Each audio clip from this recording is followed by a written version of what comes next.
Welcome to the JOMA Preventative Health Podcast, hosted by the Jewish Orthodox Women's Medical Association. We provide you with up-to-date information on health topics geared towards the Orthodox Jewish community.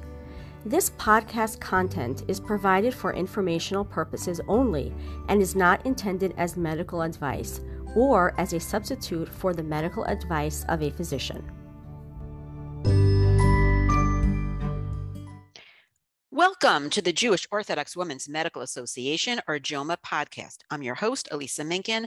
I'm a general pediatrician and proud JOMA member. And tonight I'm really honored and really excited to be here today with Nora Berger.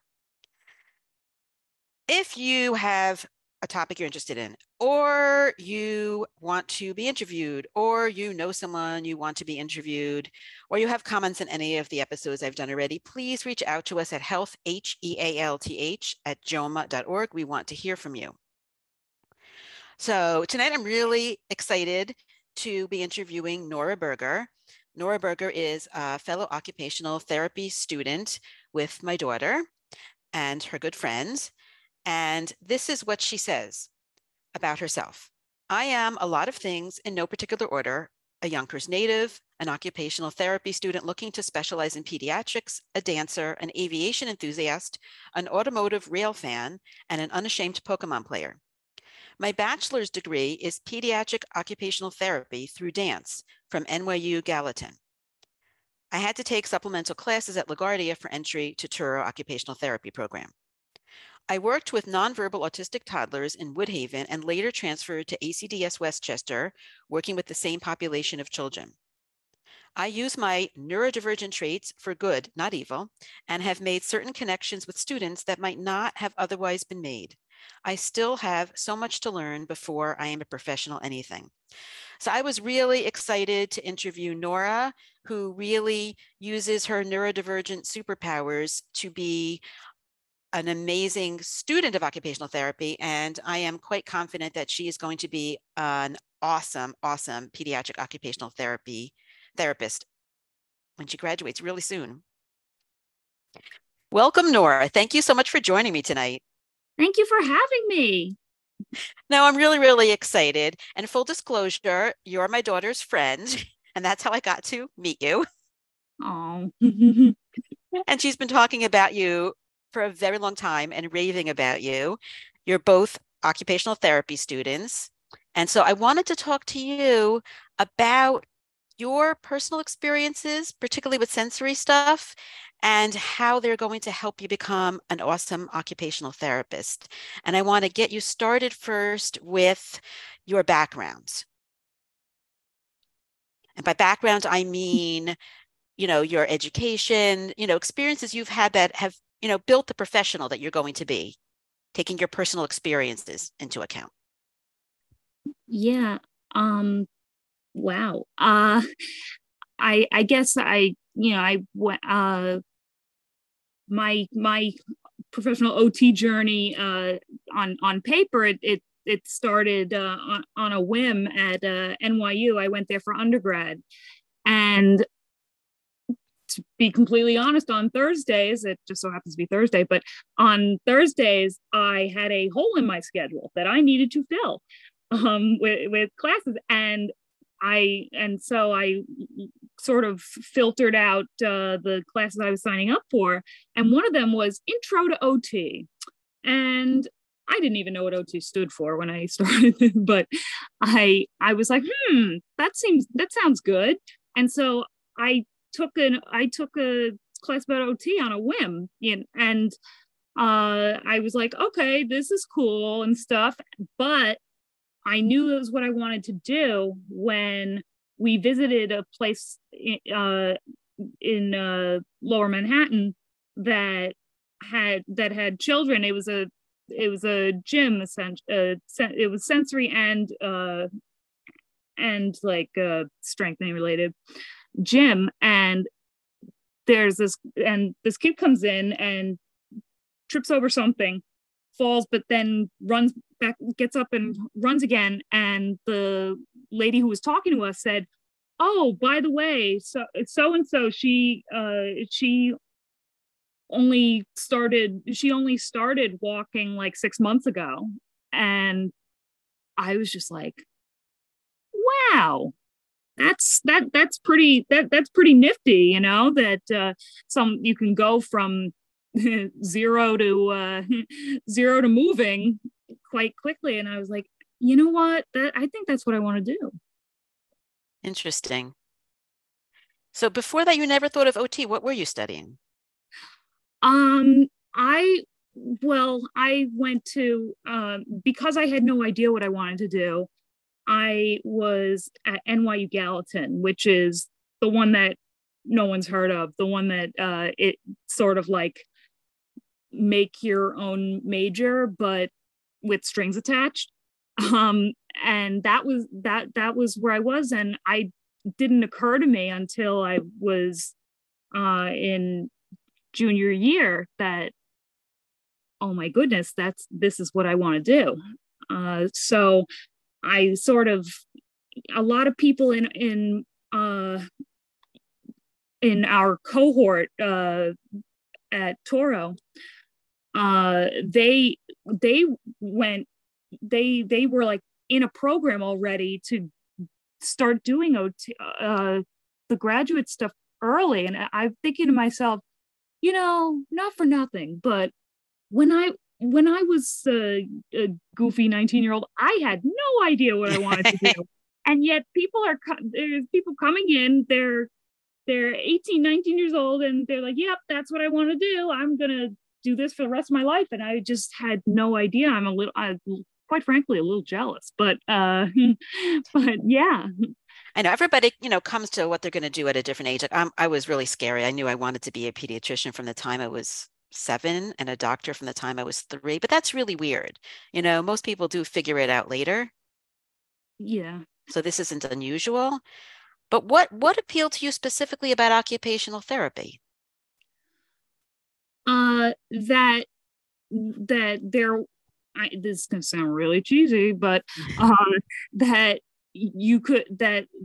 the help that you were providing, that you could see it, you could, mm-hmm.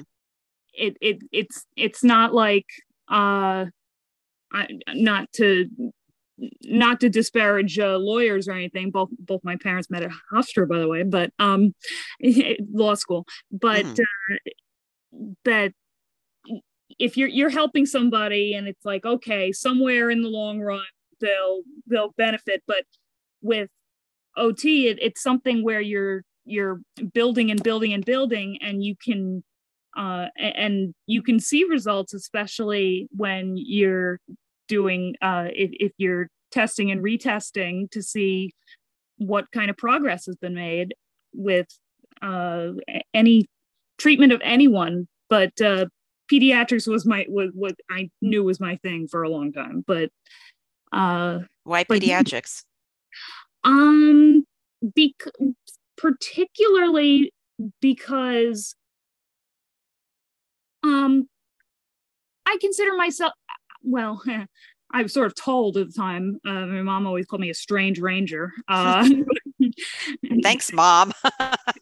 and a little out to lunch, but those were her terms. But I felt like I was more connected to people who weren't going to so harshly judge me, I guess.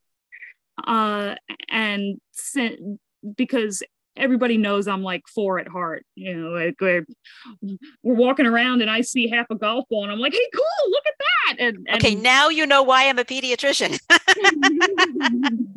You don't have to grow up. Yeah, it always a fresh set. Yeah. But adulthood is overrated. Yeah, and apparently adulting is a verb now. But I know. Yeah, no, nope. That not. I don't want to call it Peter Pan or whatever, but that is one thing that I definitely feel like I had very good connection with kids from the time that I was, I'm going to say 8-ish. I had a neighbor who was little, and even though I was 8, and when you're 8, it's not always cool to be seen with, little little kids and stuff. It's not cool till you're in mid-adolescence, I think, or well, so I've been told. So we're still on kids, because I'm thinking when you talked about, oh, I saw this child's walk. Oh, I think, well, that could be PT, that could be physical therapy. And I'm still curious about why occupational therapy, because that's not the same thing as physical therapy. It's not simply a matter of, okay, I see changes, I help them get better. Of course not. But as I see it, the difference is that PT will help you walk. Mm-hmm. OT is you're walking for a purpose. So it's fine and dandy that someone can walk, but if you are, well, as a child, so if you're walking to pick up a toy or something, then it's more OT related, so that they're walking, but there's it's for a purpose. Does that It does, and it's also more globally to help you function in the world. Right. It's not a specific skill building, it's to help you function, which will look different for different people. Yeah. I'm a little surprised that you said to me, I didn't know what occupational therapy was until college. You never had occupational therapy as a kid? Probably would have benefited, that's for sure, but but no. And I especially as I was getting older, when I was younger, this is what I've been told, so like not primary source anymore, but that I was a little off, but I was, not tooting my own horn, but I was smart enough to be able to sort of mask that. But then once I got to be like 10, then they were like, okay, there's something else going on here. If she's not relating to people her own age anymore, it felt like that I could have probably benefited from some of that. Plus, cutting things towards me instead of away from me was a bit of an issue. So you never had, the bottom line is you never had occupational therapy. You could have used it. And I'm just wondering, now that you know about occupational therapy, right? I'm wondering how it'll be different for you having had struggles in that area, even if they weren't, you weren't given therapy for that. Right. How are you going to bring those experiences to become a really sensitive OT? Well, I mean, I'm learning along with everyone else, but one thing is that there are certain things that I just can't really do without it really being a negative shock to the system, and so if I see that in a kid or something and they're behaving in a certain way, sorry, my foot fell asleep. I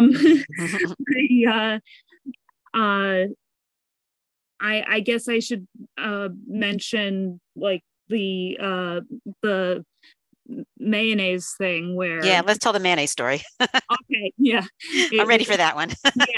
Yeah. So I was working as a floating TA, chief cook and bottle washer kind of person at the school I worked at when they first opened. And so what happened was I was subbing in a classroom, and these children, they're mostly nonverbal, and they have developmental delays. So trying to communicate to us a certain desire or and anti-desire. I don't know if that's a word. What they don't want. What they don't want.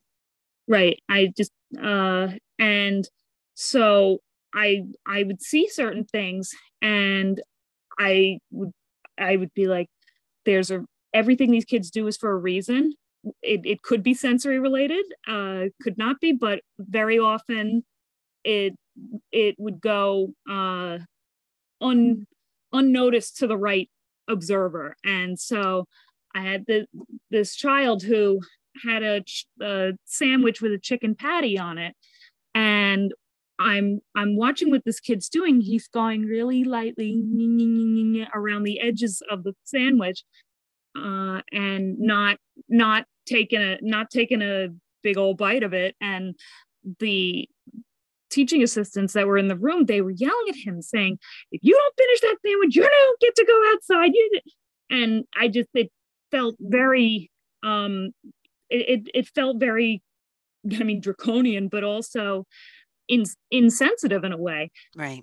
Because again, these kids, they always do stuff for a reason. And so I'm looking at what he's doing, and I realize that on the edges of the sandwich is the only spot where there isn't mayonnaise on it. And mayonnaise, it just, even the word gives me the willies. You and my husband. Same. Right. I can't. And so I see this, and he can't say to the TA or to myself, "Help, I don't like this," or anything like that. So I said to them, I said, "It might be the mayonnaise." And they were like, "What?" And so I managed to wipe most of it off of the chicken itself, and he ate it, and they went outside. And so I felt like, okay, for once I'm using my powers for good, for the good of someone else. And so I using my I don't even say it's intolerance, but my aversion, there we go, to a certain substance, it helped me to understand what he was going through, right, and made it so that he still got to do everything that he wanted to do, and at the same time accomplish the same task that they wanted, just in a way that was suitable for him. I don't want to start off with making assumptions like some people they'll like take it personally almost, and right. It's like, why is this kid misbehaving for me? And like, contrary to your belief, you're not the center of the universe, and the kids are not, they're not doing stuff to annoy you, or right.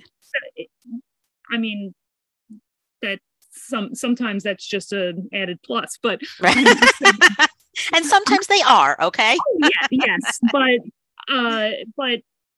under duress, like to use another legal term, under duress, it usually not to gain negative attention or something. And I think a lot of people, they'll look at certain behaviors and assume that that the kid, it knows exactly what he or she's doing, why they're doing it, and that it must have some nefarious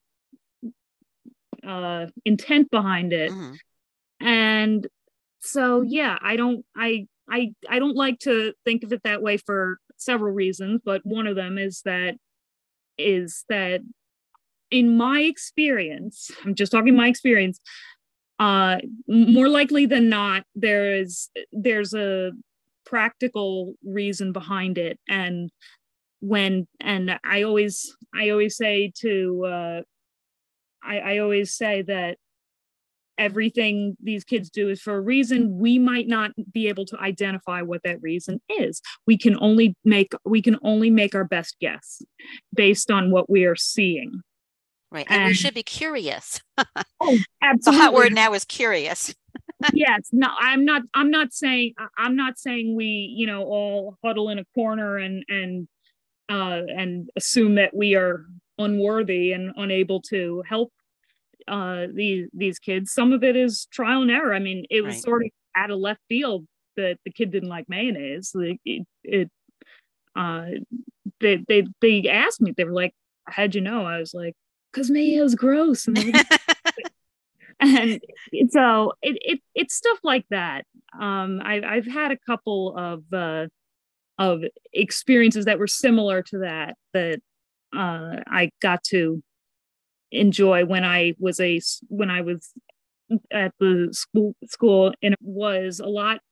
There was a lot less pressure, I think, to figure certain things out, because we weren't really expected to be able to. This was just an added bonus to the many services that I was that I provide. I mean, that was almost like a playground for me to understand more about what these kids needed, and to try to understand what the purpose of what they were doing is. Mm-hmm.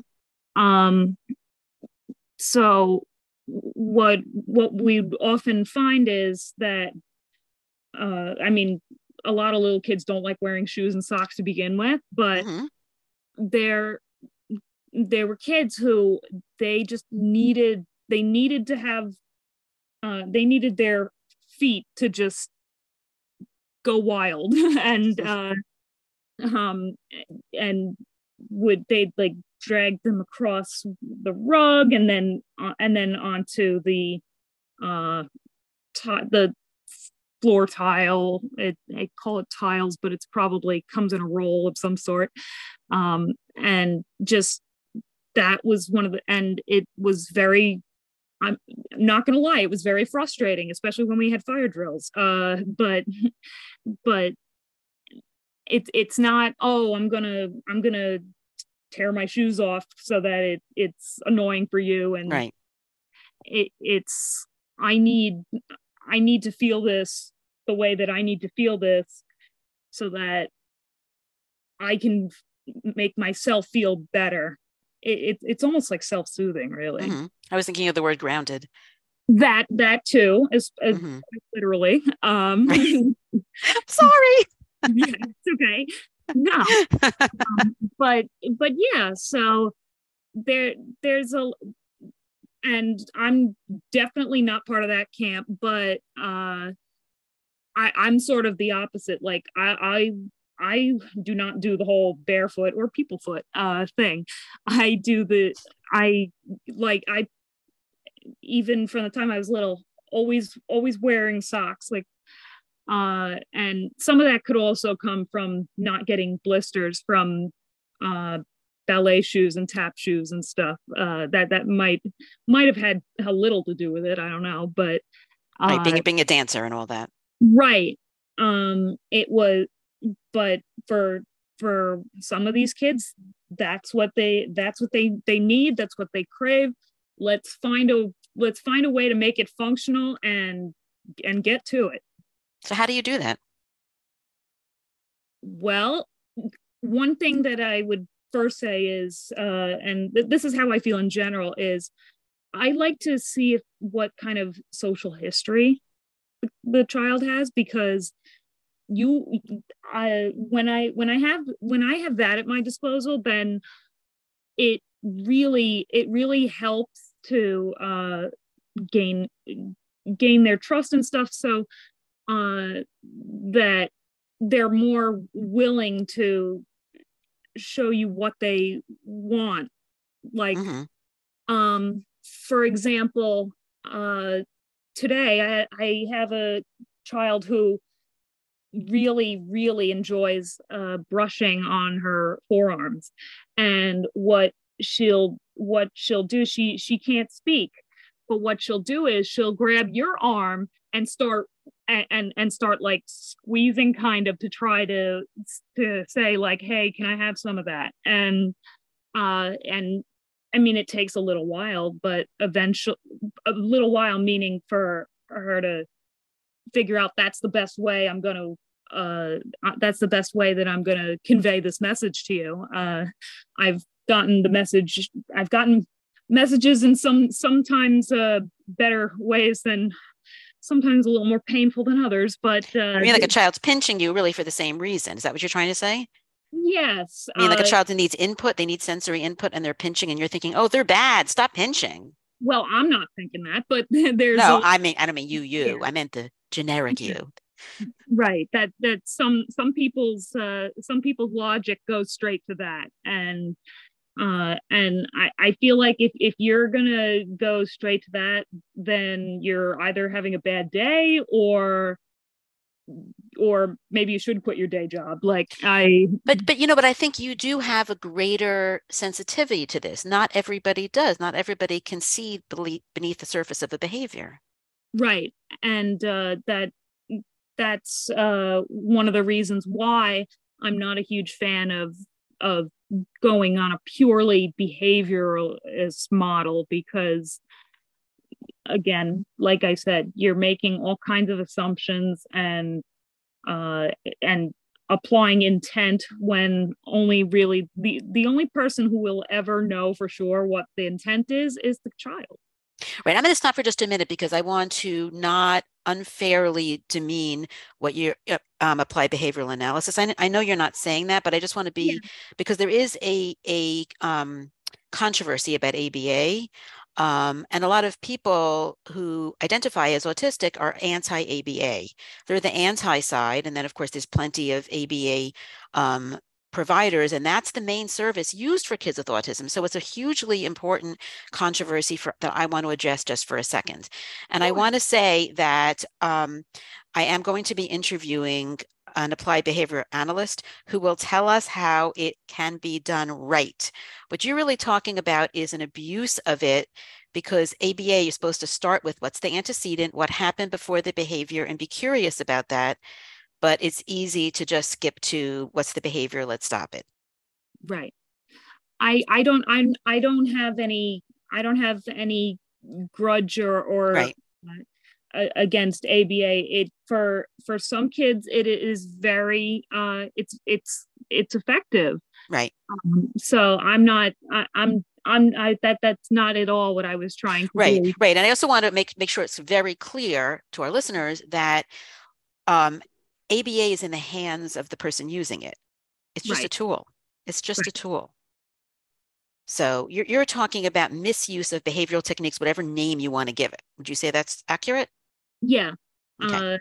Couldn't have said it better myself. But it I just find that sometimes modifications just they need to be made, even if it's temporary. And I know that ABA they kind of want you to do things a certain way, and to quote Jerry Seinfeld, not that there's anything wrong with that, but it's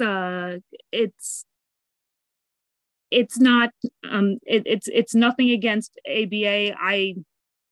We had an interdisciplinary thing at school that one of the members of each of our groups, one of them was in school to become BCBAs, and so we had some direct interaction with them, and they brought plenty to the table that the virtual table that I didn't know, and I would like to think that the same thing happened vice versa. uh, there's just no one way to do things, and what works for one person might really not work for somebody else. And yeah, there's no cookie cutters here. No one size fits all. But back to what you were saying before is I think you were saying, I don't like it when they just try to quash the behavior. Right. Without looking at what's behind it. Right. Because then whatever's going on, it kind of goes unresolved. And then sometimes what happens is, especially when kids have trouble communicating, they get frustrated, and as do the people around them. And that's why go through all that when it can be avoided by doing things to move the relationship to be positive and to see results without forcing anything in particular. Do you have other stories you want to tell from your training? And again, we're being quite clear that, you're not yet an OT, although you're really close. The footnote.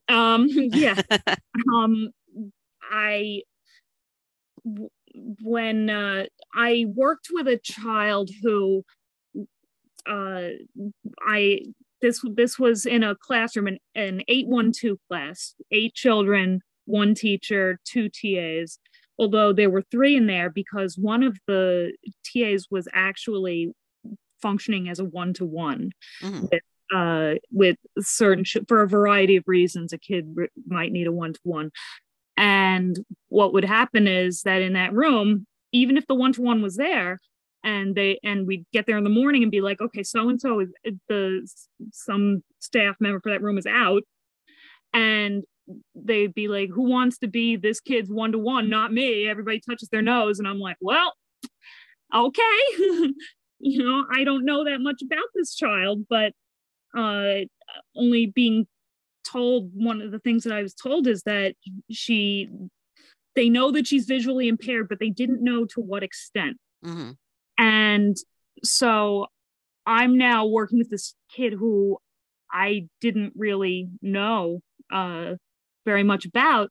And in order to try to determine how impaired she was visually, the only thing I had at my disposal to do that really was with bubbles, because I have to say that in my experience, kids, when they see bubbles, they want to reach for them. They want to pop them. They want to point as if to say, hey, look at this, And so I wanted to know whether she was seeing lights and shadows, or because I despite the scripts before my eyes, I would not consider myself to be visually impaired. So I wanted to understand for myself what was going on for myself so that I could help her. And so when I realized that she wasn't reaching for them, and then I looked at her eyes to see if she's visually tracking them, because even if she doesn't reach for it, if she's visually tracking it, then I have that to work with. She was not. So I realized, okay, we're gonna have to play some games a little differently. And one of the things that I did with her was, those cubes with the color shapes, you fit them in and stuff. And for children who can't see very well, or for anybody who can't see very well, it's rather difficult to do. A lot of things are difficult to do, and that's one of them. So what I did with her, after I realized got a rough estimate as to her impairment, I got the shapes for it, and they were not just your regular shapes. They had texture to them and stuff. And so what I would do is I'd rub it on her hand and feel all the different faces of the shape, and I'd say, triangle, square, and stuff. And I would guide her hand over the top of the box, and when it would get to the right hole and it would go in, and then I'd make a big fanfare, yay! And she just was so happy that that somebody was doing something with her that wasn't that was, it was a positive thing. And she didn't have any she didn't speak either. But what I finally got out of her actually was her after like the third time that we got the shape in, and she started saying gulgu gulgu, and I was like, okay, hold on, this kid's definitely trying to say something. And only later did I realize that it was that when her grandfather, when he would come to pick her up, sometimes he'd say good girl. Oh, I realized that's what she was saying. And so when I worked with her again, and I was like, good, and when she'd be like, good, good, good, I was like, that's right, good girl. And she actually turned to face me. Oh my gosh. Wow. And that was one of the most treasured experiences that I have is her essentially saying, like, this person gets me, at least for right now. But wow, no, that is so beautiful. Can I tell you what I love about that? And I love a lot of things. Okay. I love that the first thing you did was, well, we don't really know how much she can see because she's nonverbal, and maybe nobody did anything motivational enough. Right. Right. So you pulled out the bubbles and said, I'll know more if she doesn't reach for the bubbles. Right. And I think that just underscores how it's so important to actually work with a child with what they care about. Yeah, their currency. Right. And not just assume that you know something or just give up because they're not responding. Right. So that was one thing that I love. And then the next part was, of course, when you said, okay, well, vision is not where we're going to work. Right. Because I can tell now I can tell how visually impaired she is. Right. And then you said, let's use all the other senses and let's make it a positive experience. Right. And then the third part that I love, because this is a great story. I'm really digging into the story here. And the third part that I love is that when she made a sound, you didn't assume it was random. Well, yeah, especially when it's the same thing over and over, and it did not appear to it did not appear to be like some kids that their stimming will be like making certain noise through like their nasal cavity. I think that's like a different kind of sensory stim that I have only encountered once. But it wasn't that kind of it wasn't that kind of thing. It was like it was more pragmatic. It was really trying to communicate. Right. I mean, I think that is like the essence of OT in one story. Oh, well. Okay. Okay, I'll take it. It's all about function, right? It's all about improving function in the world, pulling on your strengths, right? And bypassing weaknesses that you can't change in a positive way, in a way that motivates the child. I love it. Yeah, especially because the other staff in the room were not too crazy about if I were to start doing something with musical instruments. So they and you didn't bother everybody else with noise. Right. I mean, one person noise is anyway. So yeah, once I realized, okay, we're not gonna work with this sense right now. Let's see what we can do that won't especially take attention the other kids, they would pay attention to what they need to pay attention to, and not be distracted by the child I was working with the rainmaker, like which is a fabulous toy in itself, by the way. Right, I have one. Yeah, but yeah, it was the best. It was the best way that I could that I saw fit to work with her. The other thing is that, and this is true amongst a lot of staff, no matter what educational level, is very often the staff will sit in a chair, but they're not like down and in the trenches with them.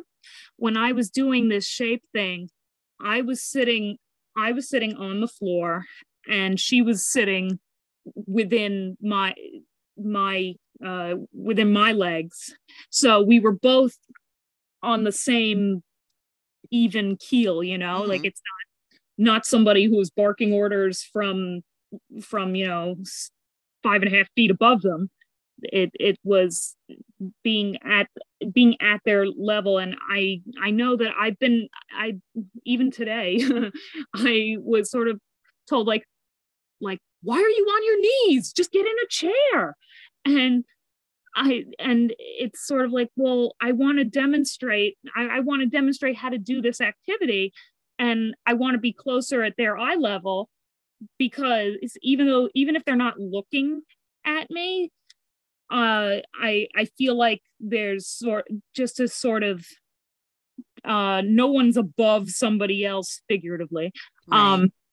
And that's something that even the lowest functioning kids that I work with, I think somewhere deep down they recognize that this person is at my level. They're not looking down at me. They're not saying, clean this up or something. That it's more like, okay, squigs are finished, put in, right. So it's just it's a different, it's the way that I prefer to deal with the kids and treatment and stuff. Some, and I think not that one method is necessarily better than the other, but I find that I'm more successful in helping the kids be more successful if I'm at the same level as them. And that was part of why I was not seated in a chair and had her seated in a chair next to me or across from me or something. It's like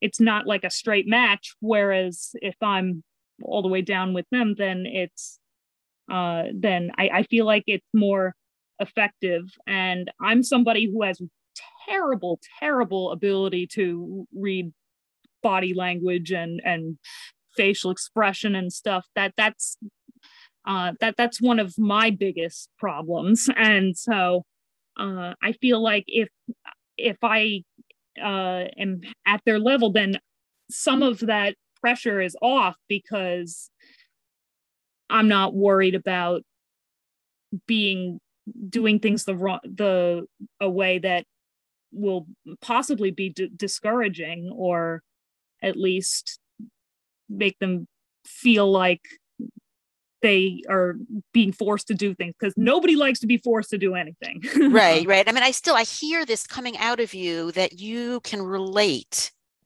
right, to having struggles, and you don't want to be fixed. You're not broken. Yeah, that right. As far as I know, I whatever warranty there is probably expired on me, but I won't.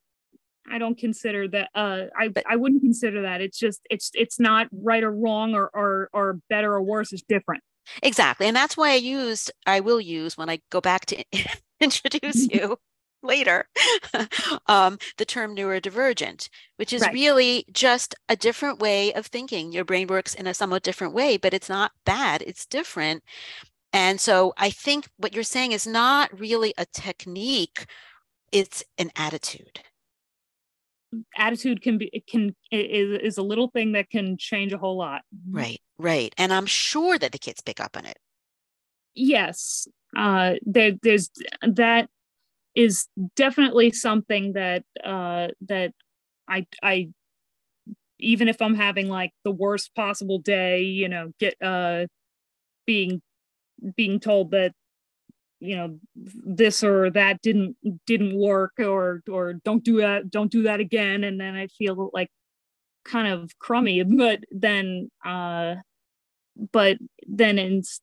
as opposed to where if it's like, okay, well, that was really terrible, but these kids are still here, they still have a lot of needs, many of which are not obvious to people. And I'm not trying to say, you know, I'm like, you know, the whisperer or anything, but I think someday you will be, but okay.